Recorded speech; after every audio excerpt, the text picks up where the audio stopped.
Session ہے اور ہمیشہ کی طرح ریمائنڈر ثم اورثنا الکتاب الذین اصطفینا من عبادنا، پھر ہم نے وارث بنا دیا کتاب کا کس کو؟ ان لوگوں کو جنہوں ہم نے اپنے بندوں میں سے چنا.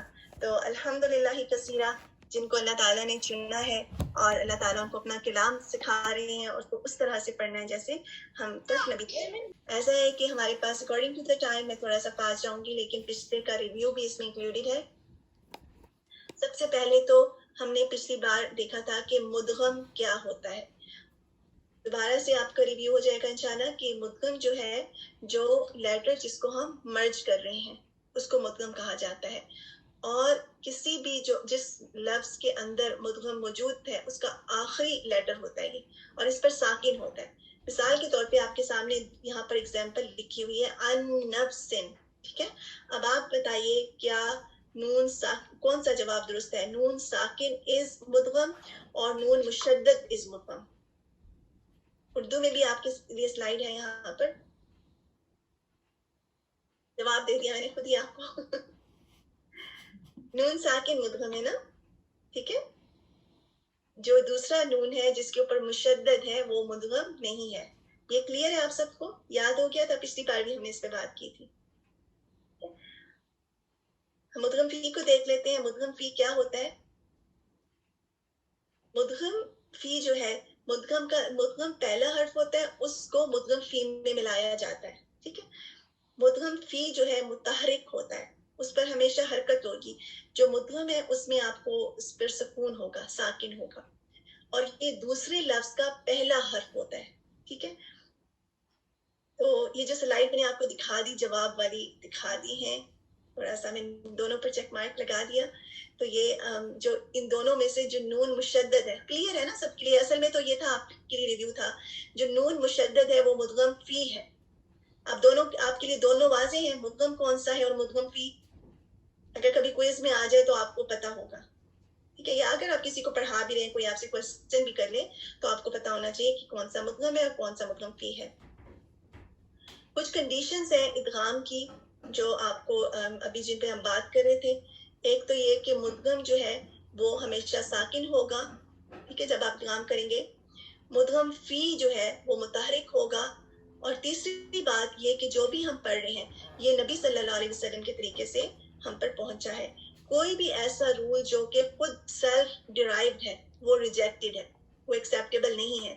اور وہ رول جو نبی صلی اللہ علیہ وسلم کے ذریعے، روایات کے ذریعے ہم تک پہنچے ہیں وہ ایکسیپٹڈ ہے، ٹھیک ہے. تو جو بھی ہم سیکھ رہے ہیں وہ وہیں سے سیکھ رہے ہیں الحمدللہ کثیرہ.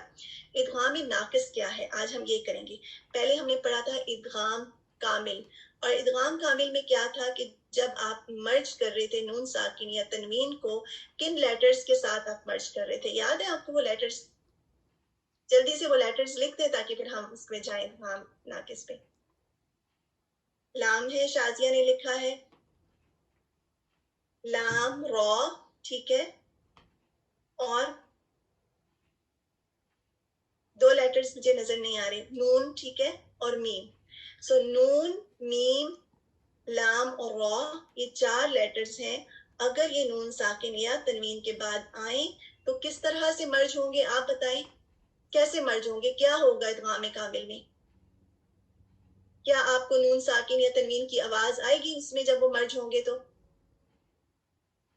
کمپلیٹلی مرج ہو جائیں گے، اور آپ کو نون ساکن یا کی جو تنوین کی جو آواز ہے، نون کے جو غنہ جو کہ اس کی خاص خصوصیت ہے، وہ آپ کو اس میں نہیں سنائی دے گا.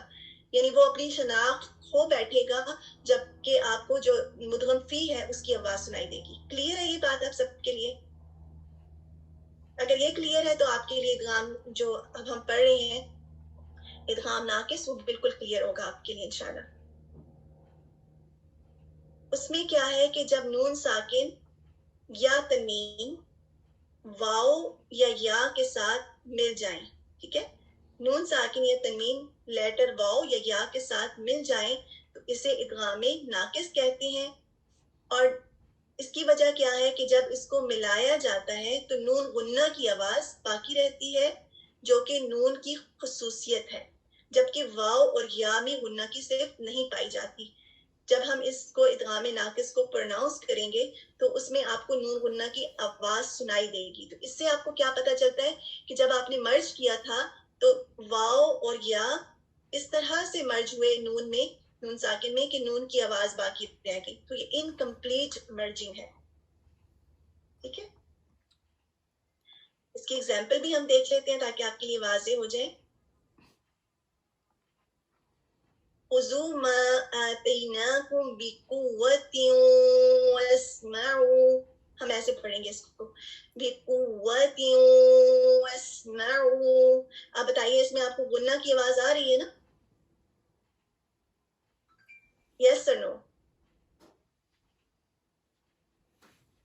آ رہی ہے. تو یہ جو غنہ کی آواز آ رہی ہے وہ اس وجہ سے آ رہی ہے کہ جو تن ہے، جو اس کے جو تنوین ہے، اس کے اینڈ میں جو نون ساکن ہوتا ہے وہ کمپلیٹلی مرج نہیں ہوا اور اس کی آواز آپ کو سنائی دے رہی ہے.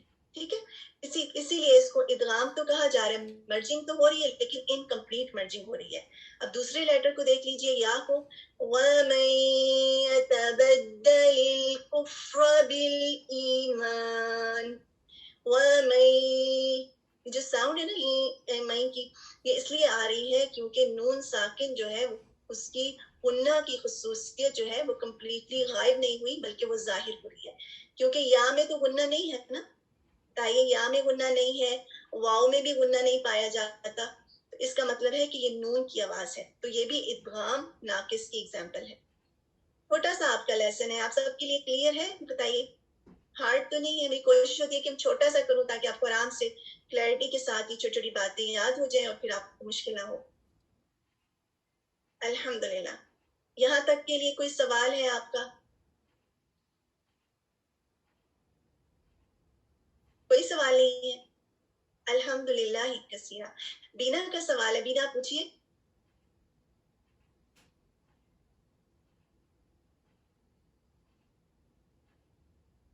اگر آپ مائک لینا چاہ رہی ہیں تو میں آپ کا مائک انیبل کر دیتی ہوں. السلام علیکم ورحمۃ اللہ وبرکاتہ. وعلیکم السلام ورحمۃ اللہ وبرکاتہ.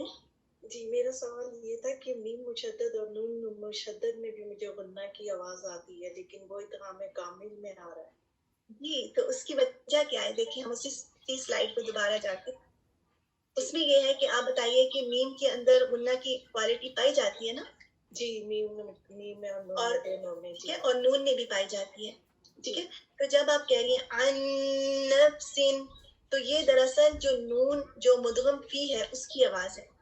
ٹھیک ہے، الحمدللہ میرے لیے کلیئر ہوا. تو یہ ادغام ناقص میں نہیں آیا. تو یہ ادغام ناقص نہیں ہے. اس کی وجہ یہ ہے کہ پہلے والا نون جو ہے وہ نہیں واضح ہو رہا، جو دوسرے والا نون ہے، دوسرے والا میم ہے، یہ اس کی آواز ہے. ٹھیک ہے، جزاک اللہ خیر کثیرا. آمین الحمدللہ. اور سسٹر دردانہ آپ کا سوال ہے what is complete and incomplete. Complete کا مطلب یہ ہے کہ جو مدغم ہے وہ اس طرح سے غائب ہو جائے کہ وہ اپنی شناخت اور اپنی جو اس کی کریکٹرسٹک ہے جو صرف ہے وہ کھو بیٹھے. اور مدغم فی جو ہے وہ غالب آ جائے، یہ کمپلیٹ ہو جائے گا، کمپلیٹ ادغام ہوگا. اور انکمپلیٹ کیسے ہوگا؟ کہ مدغم جو ہے وہ اپنی شناخت نہ کھوئے بلکہ اس کی جو صفت ہے، اس کی جو کوالٹی ہے وہ آپ کو نظر آ رہی ہے جب آپ اس کو مدغم فی میں مرج کر رہے ہیں. جیسے ہم نے یہ ایگزامپل ابھی جو ہم نے ایگزامپل کی ہے. آئی ہوپ یہ کلیئر ہوگا. اگر کوئی بھی سوال ہو تو آپ مجھ سے بھی پوچھ سکتی ہیں اور اپنی جی آئی سی بھی انشاءاللہ پوچھ سکتی ہیں. آپ سب کا ہوم ورک کیا ہے کہ آپ نے جو آپ کا جو ہوم ورک جو آج کل کی آیات ہیں جو آج ہم نے کی ہیں آیت 20 سے لے کر 39 تک، اور یہ ہوم ورک کیوں ضروری ہے؟ اس کی وجہ یہ ہے کہ اگر آپ ان سب چیزوں کو دوبارہ سے نہیں کریں گے یا جا کے ڈھونڈیں گے نہیں، ان کو ہائی لائٹ نہیں کریں گے تو بھول جائیں گے یہ چیزیں. آپ کو ابھی تو سمجھ میں لگتا ہے کہ آ گیا لیکن بعد میں پھر یہ چیزیں بھول جاتی ہیں. تو اس کو پکا کرنے کا طریقہ کیا ہے کہ آپ کوئی بھی ہائی لائٹر لے لیں، آپ پینسل کا جیسے یلو کریانز ہوتے ہیں وہ لے لیں یا پھر آپ ہائی لائٹر لے لیں، اور آپ کا جو مصحف ہے کیونکہ وہ لڑنے کے لیے آپ نے رکھا ہوا ہے تو اس میں آیت 20 سے لے کر 39 تک آپ کو جو بھی ادغام ناقص کی مثالیں نظر آ رہی ہیں ان کو ہائی لائٹ کرنا ہے آپ نے. ٹھیک ہے، اور اس کو ہائی لائٹ کرنے کے بعد اس پیج کا پکچر شاٹ لیں، ایک ہی پیج کا لے لیں اور اس کو اپنے ہوم شیئر کرنا ہے اور بتانا ہے اپنی جی آئی کو کہ آپ نے 20 to 39 اس کو کر لیا ہے. ٹھیک ہے. چلیے ایسا کرتے ہیں تھوڑی سی لسننگ بھی کر لیتے ہیں آج، جتنا ہمارے پاس ٹائم ہے، فیو منٹس ہیں الحمدللہ، اور اس کے بعد ہم اپنے گروپس کی طرف جائیں گے.